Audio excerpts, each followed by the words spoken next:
You're listening to the Music Tech Teacher podcast, episode number 47.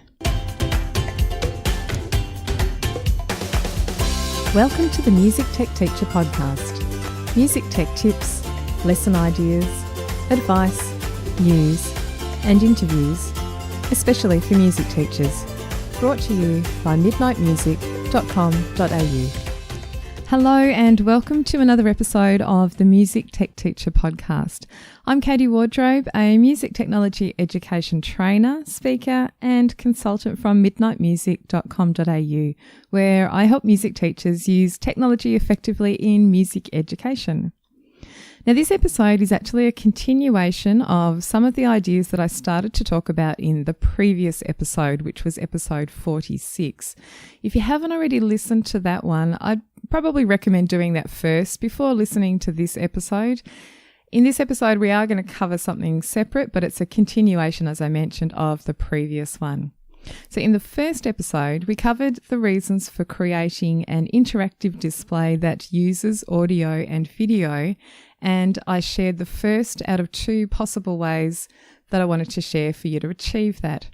Now, the first way was by using QR codes, and in this episode, I want to take things up a level a little bit by using augmented reality, and that's namely with an app called Erasma.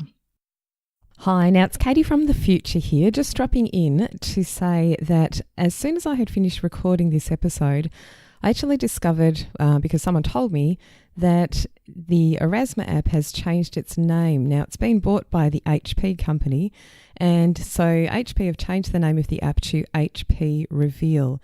If you search for Erasma in the App Store, you'll still find it. It still comes up, which is good. But just so that you know, when you see it listed there as HP Reveal, you've got the right thing. Now, you're going to hear me refer to Erasma a lot in this episode, but just know that that is what I'm talking about. All right, enjoy the rest. Erasma is an option that involves creating images for your wall that come to life, and it's a bit like the moving pictures that you see in newspapers in the Harry Potter movies. As soon as I saw this in action, that was what it reminded me of straight away.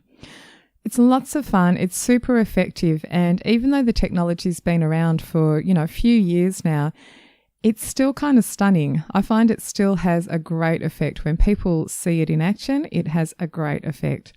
So I wanted today to give you some examples of how some other music teachers are using Erasma in music education and also in some other subject areas, and then talk you through the main steps that are involved. I'm going to leave out of the podcast episode the really detailed steps that are involved in doing this, only because it's kind of a hard thing to describe in an audio format, and it's going to be much better if you see the steps in some kind of tutorial video or written out at least online. Before you get nervous about the complexity involved in this process, I want to assure you it's really not that hard, and there's plenty of online resources that will walk you through the process. So I'll link to a number of things in the show notes for this episode. I'll link to the Erasma website, so that's the name of the app that you can use to make these interactive images. It's also the same app that you use to view the images too. So if people want to come along and see your interactive image, they will need the same app. I'm going to link to some video examples of Erasma in action in education setting, and some other video tutorials to create your own that have been created by teachers just like you. Now, all of the links will be at the page midnightmusic.com.au/47, which is today's episode number. So what is Erasma? So Erasma, as I mentioned, is an augmented reality app, and you essentially have your iPad or your smartphone and you have the app installed. It's a free app. You open up the app, you scan a photo, and the photo comes to life. Now, you might be wondering, how does this work? Does it work with any photo that I scan? It doesn't work with any photo. The photo actually needs to have been set up in the first place for this to work. So somebody will set up the photo or the link to the interactive part of it ahead of time. And I'll talk through that process in a moment, how you actually go about setting up your own one. I want to talk through first some examples in music education, just so that you can see why you might want to use it and what benefit it might have taking the time to do this sort of thing. So some of the options include having performances of your students on display. I'm going to link in the show notes to Rebecca Dennis. She has a great website where she uses a lot of technology in her elementary classroom. And she has a fantastic YouTube video where she shows you her display wall in a corridor, and it's got class performances on it. So it's just students doing things in class time, examples of things like, and I might be wrong here, but things like them performing ostinati that they've created, or, singing or playing in class. She walks along the wall and she shows you the image of the image of the students in performance. And then when she holds up her iPad, the image comes to life and the students can be seen performing, singing or playing. Another teacher in the States, Cherie Herring, who I've been following for quite a long time, and she does some amazing stuff with technology. She uses this with her Recorder Karate program, and she has a wall of student faces in her school, and when you scan one of the student faces, it will come up with a video of them performing their latest level, their latest achievement in the Recorder Karate program. Now, Cherie's very clever because she uses it in another way as well, and that is to create teaching videos. So if a student wants to learn how to play a new note, let's say it's a low E on the recorder, Cherie actually has a display wall where it will say how to play the note E, and when you scan that little poster, it will come up with a video of her or even another student who knows how to play the note. And the video is them teaching other students how to play that note, how to go about it and make a nice sound with the note, how to not make that sort of cracking sound if it's a low note, and so on. So it's really, really clever. I have another teacher that I know who's in New Zealand, Judith Bell, and she has created a display in her music centre which has jazz ensemble performances and orchestral groups. So she has basically like a notice board. You can go up and there are some pictures there, and you can scan one of the pictures and that picture will come to life and her students will perform for you. So it's really great. It's still, as I mentioned before, it's really, kind of stunning and interesting, and, it's just a great way to have some sort of interactive element on a static display. Other things that you can do are to create information, for instance, about composers. So if you can imagine you have a picture of Mozart on the wall, and students could come along, and if you've set this up ahead of time in an effective way, once students scan the picture of the composer, so Mozart in my example, Mozart might come to life and actually talk about his life and compositions. It could link just simply to a YouTube video that exists about his music or examples of his compositions being performed. If you had a worksheet, you could have a video that's linked to a worksheet, an image on the worksheet, which gives students examples of what they need to do. So one of the videos I'll link to in the show notes is another teacher, and he has an example of a blues worksheet, which I think is for perhaps year 7 or 8. And in that worksheet, the students need to write lyrics for a blues song. So he has a little image that the students can scan, and when they do that, it plays a video of an example of a blues piece with lyrics, and he talks through the structure, or it shows text on the screen, talking them through the structure of the lyrics and how line 1 and line 2 are usually the same, and then line 3 is a little bit different, but at the end of that line, it rhymes with line 1 and 2. So things like that, it just talks through the lyrics structure. Now, this makes worksheets really interactive. It adds a multimedia element, and it can be a big help for you as a teacher. So if students are not quite clear on how to answer a question, having something like that there can just allow them to perhaps watch the video and they might solve the issue themselves without you needing to go across and help them. Now, another one that I've seen Cherie do is she's got a picture of a clarinet. So she's doing an instruments of the orchestra unit. She has a picture of a clarinet, And what she's done is actually made a video with that picture of the clarinet. She's actually made a video where the clarinet kind of looks like it starts talking, and the clarinet talks all about itself, about what sort of instrument it is and the fact that it's a single reed instrument, and this is the style of music that it plays, and this is the era that it came along, and so on. So once again, it's just a nice different way to present information that you might already be doing with your students. Let's talk about what's needed, so how you actually create these Aurasma images. So as I mentioned before, I'm going to just talk through kind of broad concept here, and then if you want detailed instructions, if you want to give it a go yourself, you can check out some of the links on the show notes page. So just to repeat that link for the show notes page, it's midnightmusic.com.au/47, the number 47. So to create these interactive images, you need three things. You need, first of all, a trigger image. That's what it's called, a trigger image. And that is the image that you will scan. So you need to print out some kind of image that's going to be the image that the person will scan to see the video. So that's the first thing you need. The second thing you need is to have made the video that the person is going to see when they scan the image. Now that's called the overlay. So this is the terminology that Aurasma uses when you go to set things up. You have the trigger image, then you have the overlay, which is the video. And the last thing you need, only three things, is a channel. And this is something you'll set up on the Aurasma site. You set up your own channel, and that is the place where you store your content, the overlays that you're going to have linked to images. So three things: a trigger image, an overlay, and your channel. So you only need to set your channel up once, and the other two things you'll set up each time you do a new interactive image. This episode of the Music Tech Teacher podcast is brought to you by the Midnight Music Community. The Midnight Music Community is an online space for music teachers who'd like help using technology in their music lessons.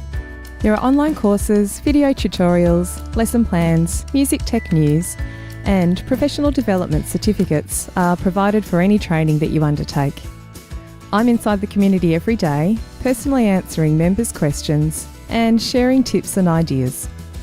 The best thing is that you get to connect with hundreds of other music teachers just like you and share your own experiences and occasional music tech frustrations.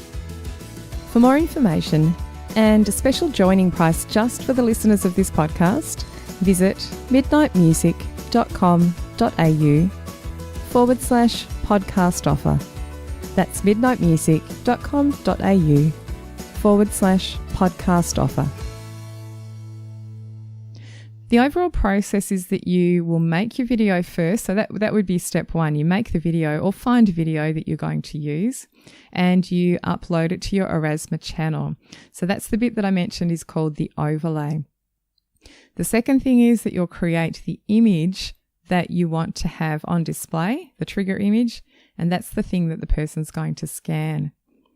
Now, options for the trigger image, you can use any image. The image actually does not need to look like the video that's going to play. They can be two completely separate things. So as an example of two separate things, you might have a picture of a butterfly, and when someone scans that, it plays a video of Taylor Swift singing. So the image and the video don't need to be visually connected as such, but it kind of looks really awesome if they are. And this is much more the case where you get that Harry Potter effect of an image coming to life, is actually when the still image matches the first part of the video, and then it looks awesome because it comes to life. So instead of having something unrelated, you could have a related video. And what I've done and what most people do to make this look, like the image comes to life, is once you've made your video, you actually scroll back to the very first frame of that video and you take a screenshot. So I'm sure you've done this before. If you've got iPads, you might know that you can take a screenshot of whatever's on your screen. So if you were looking at the video that you've made on your iPad, you could press the home button and the power key simultaneously and you'll hear a chicky, like a camera sound, and that will take a still image of the first frame of your video. And that can be the thing that you use to print out and put on the wall. Now, if you don't have iPads, it doesn't matter. You don't need to do it on the iPad. If you're on a laptop, for instance, you could look at the video on your laptop and you can take a screenshot of that first frame while you're on your laptop instead. Now, there's different ways to take screenshots on laptops. Mac and PC both have inbuilt ways, a shortcut that you can press that will take a screenshot. So whichever method you use, you end up with a still image of the first frame of the video, and you need to print that image out. After you've printed that image out, then you go through the process within the Aurasma app to essentially link the printed image to the video that you've made. As I mentioned, it's not a really hard process. Aurasma walks you through what you need to do. And once they're linked, then you're kind of finished and that's all you need to do. And someone with the Aurasma app can come along, scan your picture, and the image will come to life. There are a few tips. I'm going to talk through just a few little tips if you've tried this maybe and haven't had success in the past, or if you want to give it a go and want a few tips to keep in mind before you get started. I'll talk through those now. I'll also link to a tutorial video or two that show you the process in detail. And Aurasma has lots of good information on their website too. So a couple of tips. With the trigger image, there's a few little tricks to making a good trigger image. Now, a good trigger image is one that when you scan it, it will activate that video to start up. There are some images that you might create where the app just doesn't seem to like them so much. It won't trigger the video to start. And the ones that are good, that work really well, have color contrast in the image itself and kind of like lots of details throughout the picture. Busy is good in this case. You don't often hear it recommended that a busy picture is a good picture. Often we're trying to keep things very simple, but in this instance, details throughout the picture are good because it means that the app will more easily read the image. You don't want the overall image too dark either. So if you've got a picture of a student, for instance, and that's going to be your trigger image, you don't want it to be too dark. You want to see contrast, light and dark, and color contrast, and distinguishable shapes and so on. So that's it for the image. My advice is to simply print something out and give it a go. And if it's not working, then, you'll find something else. I haven't had many issues with trigger images, but I know some people have had, there are times where they've just had to try a couple of different things. Now, when you're creating your videos, the video that's going to show when you scan the image, they need to be sort of fairly short. So you might not be having an entire concert play. Once you've scanned an image, it's not going to be the entire jazz ensemble concert. I would think of it like excerpts. So short class ensemble pieces are usually going to be okay because they are short. If it's a long piece that you've played in some kind of band competition, you might need to just feature the first part of it or a small excerpt. And teaching videos, if you're using it for teaching videos, once again, keep them short. That's a good tip anyway when you're creating teaching videos because, people's attention is held with a short video and not so much with a longer one. And if you have a concept that needs to be taught and it is quite long, you can always split it into part 1 and part 2. So that's tips for videos. Now, the last section of tips I'm going to give is for the people who are going to scan your pictures. And so if you imagine you've got parents coming to your school and you've got this nice wall display and you want them to be able to scan the images to see their kids performing and doing things in your music classroom, there's a couple of things they need to do first to be able to actually scan them. The first one is that they need to download the Aurasma app, and that's a free app. And the second thing is they do need to follow your Aurasma channel where you store all your videos in order to see the videos play when they scan the images. Now, those two things are not very hard. And what I've seen most teachers do is at the beginning of the wall, they'll put up some instructions for the other teachers or students or parents that are coming to look at that wall. They'll put some instructions up at the very beginning, say, hey, you need to download Aurasma, it's free. And step 2, you need to follow my channel. So once they've downloaded Aurasma, they open it up and they search for your channel and they will click follow. simple process. Now, they only need to do that thing once. So if a parent came to your school and looked at your interactive wall and they got themselves set up with the Erasmus app and followed your channel on perhaps day one of school term, maybe not day one, you might not have stuff up that quickly. Let's say the end of the first term of school. Then when they come back to the school, maybe a few weeks later, they don't need to download the app again. They don't need to follow your channel again. They've already done that. They can just go straight up to your new pictures that you've got on the wall and scan them without having to do those first steps again. I hope that makes sense. As I said, it's hard to kind of describe this, in an audio sense, but do go and check out some of the links that you'll see in the show notes. It's lots of fun, and I just think it elevates things a little bit. Just lots of fun. I think you need to kind of see it in action to appreciate how effective it can be. And I've been showing Erasmus in workshops for a number of years now, and the novelty definitely has not worn off at all. And it still gets a great reaction from people who have never seen it before and people who have seen it before as well. I still get a kick out of seeing new examples of the way people are using the app, and there are some great ones online. There are some other examples too, which are non-music examples. So there are some art teachers that are using it, maths teachers. I think it's really useful also watching those videos, because if you see what an art teacher is using it for, it might actually kind of trigger an idea in your mind for how you can use it in music. I saw a maths one, just as an example, which was a maths problem, which was written out. So something complex. I'm not a very good mathematician, but let's say it's a complex kind of problem written out. Then when you scanned it, if you couldn't solve it yourself, when you scanned it, it actually showed someone writing out the answer with all the workings. So it kind of came to life as if someone had just sat down next to you and was helping you to solve this problem. And I thought, wow, that's fabulous. And I was thinking at that time, you could do that perhaps with music notation. Maybe you've set the students a task to write out, maybe they need to draw a treble clef at the beginning of the stave, then they need to write out a rhythm or some kind of melody.